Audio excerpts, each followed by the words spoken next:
Three, two, one. Hello, everybody, and welcome back to World of Warships Legends. My name is Spartan Elite 43, and tonight we are going to be checking out the new Azure Lane Littorio Commander on the Tier 7 Premium Italian battleship, the Roma. So, let's take a look at our commander. First of all, we are obviously running Azure Lane Littorio. It's kind of important for this if that's what you want to do. We are running Azure Lane Scharnhorst and Paolo de Revel as our inspirations. And of course, we're running Flammable Cannoneer, Gyrating Drill Bits, Marksmanship, and Reaching Out XXL with Will to Rebuild as our inspiration. Or as our, commander's skills. We are running a level 16 Legendary 2. It's going to take time to level this thing up even further, but there was a couple of different commanders that I've been leveling up to try to test, so keep that in mind. But this is the current build for this ship. Her base trait is also Rosa Bombardmento, which reduces repair time of incapacitated modules as well as duration of fire and flooding on your battleships. Reduces it by 9% at the current rank. All right. So if we look at our equipment, good lord, we got aiming systems mod 1, we've got steering gears mod 2, target acquisition mod, and we have main battery mod 3. We are running an epic battle booster, so keep that in mind. We also have the credit booster on there, but that shouldn't really matter. Alpha tester flag and the permanent camo that comes on the Roma when you buy it. Alright, so stats. 65,400 hit points with a 38% torpedo damage reduction. Artillery, you have 381mm 50 caliber OTO 1934s. You have 9 of those in a 3x3 configuration. Now 381mm is 15-inch guns, so keep that in mind. Anything with 27mm and above, you cannot overmatch. So keep it in mind. Firing range is 19.2 kilometers with the booster active. I think it's like 18.8 or something like that when it's not with the booster. 25-second reload time with this build, and a 180-degree turn time of 26.8 seconds, which is pretty solid. HE shell maximum damage of 5,100 with a 24% chance to set fires, and AP shell maximum damage of 13,200. Secondaries, 90mm 50 caliber OTO 1939s. You get 12 of those, reaching out to 5.2 kilometers, reloading in 4 seconds. They fire HE with a maximum shell damage of 1,300 and a 5% chance to set fires. For secondaries, or for the other secondaries, you have 152mm 55 caliber OTO 1936s. You have 12 of those, and they reach out to 5.2 kilometers, reloading in 12 seconds, and have an AP shell that does a maximum damage of 3,100. AA defense, you have 20mm 65 caliber Beretta 1935s. You get 32 of those, doing 54 damage per second, reaching out to just 2 kilometers. Then you have the 37mm 54 caliber RM 1939s that you have 4 of that do 36 damage per second and reach out to 3.5 kilometers. Then you have the 37mm 54 caliber Beretta 1932s that you have 16 of, doing 93 damage per second, reaching out to 3.5 kilometers. Then, of course, you've got your 90mm 50 caliber OTO 1939s dual-purpose secondaries that you get 12 of that do 114 damage per second and reach out to 4 kilometers. For maneuverability, our maximum speed just 27.8 knots because we take that gyrating drill bit. It reduces our maximum speed. Turning radius is 810 meters, and our rudder shift time is 13.2 seconds. Concealment. Detectability range is 14.5 by sea. By air, it's 12.2. Guaranteed is always 2. And detectability while firing in smoke, 13.9 kilometers. For armor. This is something that is going to be a little bit shocking for some folks. The Roma does not have turtleback armor. The new line, the tech tree line of battleships so far that I've seen for the Italians, they all have turtleback armor, but the Roma does not. So let's take a look at that. First of all, you've got a 32mm bow plating. That's normal for every pretty much tier 7 battleship, so keep that in mind. It does not have an icebreaker bow. but it does have very good side armor that goes all the way up to the bow. It's 130 millimeters, starting about halfway from the bow to the first gun. So if you angle decently, you'll be surprised what you can ricochet in this thing. All right, if we get rid of all that and show the armor here, you can see that there is not a turtleback armor scheme here for the ROMA. It's just a standard, deck armor, essentially. You don't get any overlap. So, no turtleback for the ROMA, and it also has a raised citadel, which is why every time a ROMA goes broadside, it gets blapped. Okay, so keep that in mind. Overview. Ironclad, above average armor thickness, greater resistance to all forms of armor penetration, and tough, above average base HP rating. ROMA, a Vittorio Veneto class battleship. She carried pretty powerful main battery guns for a ship of her size, was protected by reliable side armor, and had good torpedo protection. However, the ship did not have good AA capabilities to efficiently counteract airstrikes. She entered service in 1942, and there were 4 of them in the series. Now, remember, it says ROMA, a Vittorio Veneto class battleship. Why is that important? Because I'm fairly confident that the Tier 7 that'll be coming out, Littorio, is a Vittorio Veneto class battleship. So you'll have turtleback armor right up until you get the Tier 7, and then all of a sudden it's just a ROMA, essentially. Okay? So keep that in mind. I could be wrong. Maybe I'm wrong, but we'll see. I won't know until I get to actually check it out. But with all of that, let's take a look at the ship. You guys know I don't hate the ship at all. The thing that I hated about the ship was not being able to hit the targets reliably. But that changes today. And honestly, I always said that if I had the ability to get a dispersion commander for the Italian ships, I wouldn't have a problem with them. And yeah, for real. I mean, this thing does what it needs to do now. It's still trolly, don't get me wrong. It is still really, really trolly. But at the end of the day, it's a heck of a lot more consistent than it used to be. And with that being said, let's get to the gameplay.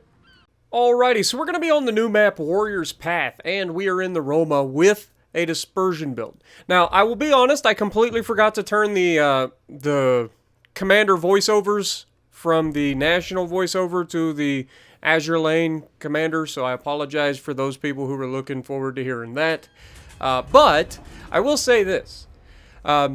I've played several games in this today with the dispersion build, and overall it is definitely much more consistent than it used to be.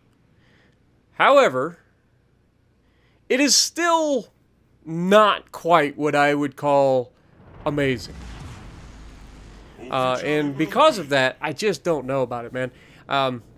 Maybe if it had the turtleback armor that the other tech tree battleships get, maybe. And I'm assuming, like I said, I'm assuming that the Tier 7, when it comes in, the Vittorio Veneto, because it's also the same, like, the Vittorio Veneto, the Littorio, and the ROMA are all the same class. They're sister ships.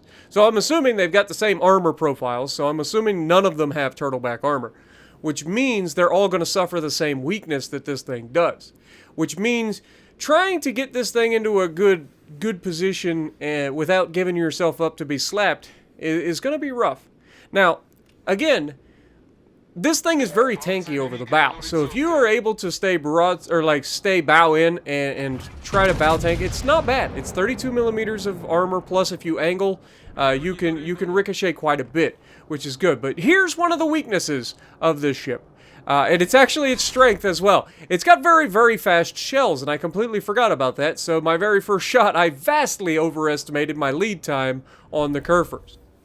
Now remember, that is one of the upsides to these Italian battleships, is they have very fast muzzle velocities, which means you don't have to lead as much on targets. And they have very flat shell trajectories as well, meaning you can punch citadels at ranges you don't necessarily expect to punch citadels. I actually have citadeled Grossa Kerfers today at like 14 kilometers solely just due to the fact that like these shells come in relatively flat. Now, obviously, we've got a shot here at the Lo Yang. He's coming in. We're going to go ahead and try to help our dude out, because our Lightning's going to struggle against the Lo Yang. Now, of course, that's going to show you the perfect opportunity to talk about the Dispersion. Now, is the Dispersion better than it was as a tank build? Yes. I mean, duh. I mean, that's pretty obvious, right? However, it's still trolly, man. I would liken the Dispersion of this ship to the Japanese battleships like Amagi, Yamato, all of those. It's very, very similar. It will have railguns, one salvo, and it will have absolutely awful dispersion on the next that just makes you cry. And any time that you need this ship to do something major, like especially up close and personal, it will screw you over. Okay? And that's why I like to put the Amagi down at the bottom of the tier list for the tier 7 tech tree battleships. Isn't because it's not a good ship. It is. I like the Amagi. But man, it seems like every time you need that ship to step up, it just screws you over in the worst way possible. Now here you see one of the downsides of having really fast, low, firing arcs. I can't shoot the man. A normal battleship would be able to shoot that guy.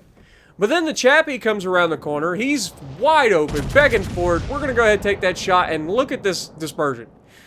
Not the best. It's not bad, but not the best. And unfortunately, because we're running this dispersion build, we also don't get the, what is it, Artisan's Touch, I think is the skill for the tank build commander that allows the shells to do more or less likely to overpin cruisers, I think. I can't remember. I think it is. Maybe I'm wrong. Maybe it's given the ship more penetration to Citadel battleships a little easier. I can't remember which is which. But Odin punches that chappie in the mouth multiple times and finishes him off. And while we've moved over here, we haven't really done anything up to this point. However, this gross occur first is going to give us a perfect demonstration of why you can't sleep on this ship. Especially now that there's a dispersion build. Because it has range, it has the ability to reach out and touch you, and if you give this thing a broadside, you are begging for a paddling. It may not Citadel you every time, though it is fully capable of it. But man, will this thing slap you if you give it a chance. It does slap. But again, it needs those really, really good salvos to do so. As we Citadel the curve first, right there is what I'm talking about. So, it's 14.8 kilometers. He's turned away, and somehow that's when we Citadel him. At an angle, no less. You know, the only thing I can figure is it was one of those weird GK butt cheek freaking Citadels. Because the GK is known for that. The GK has some weird places that it gets Citadeled. There's one at the front that you can catch, like, it's really weird. And then there's the butt cheek Citadels that are pretty easy to hit. The front's a little bit less likely. The rear is definitely something that I have seen many a times. But GK turns away. He's like, screw this. These guys are punching me. I need to get out of here. And then he turns back out and gives me another juicy shot. So we're going to take it. Now, again, we don't have to lead as much. But look at this dispersion. This is a little bit better, but still a little wonky. You know what I'm saying? It's a little wonky. But those end up going high because he's turning back towards us. So we end up misplacing our aim just a little bit. And again, not having the greatest game in the world. Remember, this was my literal first game in this ship. And I had several games over 120k, but I wanted to showcase this because it shows both the really good salvos and the really bad salvos. So here we get what we call a really good salvo. But I aimed a little high. They hit up into the guns and stuff. Didn't do as much damage as they could have. But that was a really good dispersion salvo. And while I will say, yes, it is frustrating to get those salvos of just, you know, really wonky dispersion. Like, compared to what I'm used to out of this thing, I will take this. And like I said, I don't hate this ship. It's just that dispersion can be absolutely awful at times. And now that we have a dispersion build, it's a lot more consistent, but it still trolls you, just like the Japanese do. So keep that in mind. Now, here, I'm turning in because I want to get myself in position to attack the battleship that's over here. I know the GK's in trouble. I'm not too particularly worried about him. I think I take another shot here at the superstructure as he's turning away to hopefully get a couple more hits on him. get a little bit more damage out of it. We get behind the island just in time. The one time he decides to shoot at us, he waits until we go behind the island and he completely misses. But we do get a little bit more damage, not much. And then I think there's a Bismarck that's coming around in here. Yeah, you can see him now. Bismarck's going to come around, do the exact same thing that the GK just did, which is just sail around broadside to us and test our dispersion. And sure enough, our dispersion is going to allow us to slap that man right in the mouth. 15,000 damage, 5 penetrations out of 9 shells.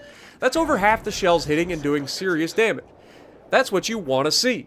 That's what I've been missing out of this ship. Even with close-range shots in a brawler Roma, I struggled with this thing to hit the target, and it was so frustrating.